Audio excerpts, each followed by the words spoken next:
Ајде на кратко.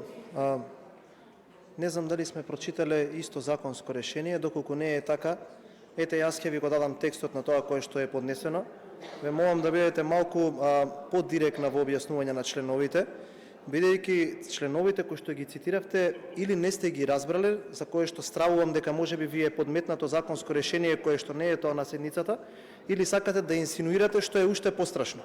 Во членот 1 кој што вие го кажавте и го поздравивте, кажува дека едно лице може максимум да извршува 2 мандата и вие кажавте дека е коректно едно лице да биде 10 години на функцијата и тука се сложуваме.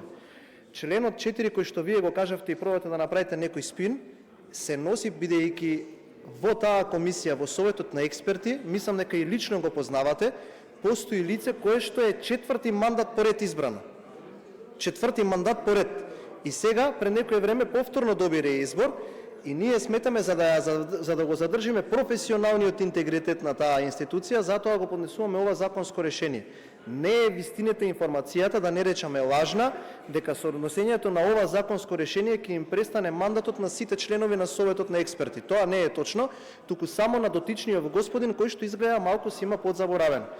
За извештајот, ние тоа го донесовме како нов ентитет од кога веќе го заземавме мандатот, бидејќи сметаме дека дали сега ова мнозинство, утре некое друго мнозинство, на некое си вакво тело кое што има обврска да ги доставува извештаите до пратениците, ако собранието и мнозинството му изгласа негативен извештај, тие луѓе ако имаат барем минимум морален кредибилитет, треба самите да си поднесат оставки.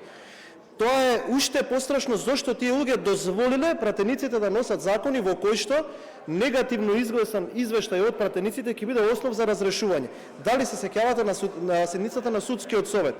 Мнозинството гласа негативен извештај повеќе години поред, тие нула не ги лази, ни оставки даваат, ниту си заминуваат од таму. Која е суштината и идејата на истото? Ве замолувам многу пријателски, бидејќи ете колеги сме веќе една година и имам кон вас веќе стекнато некоја почитка како колега, немојте вие да зборувате за допрено дно. Тоа е парадоксално, тоа е лицемерно и тоа е безобразно.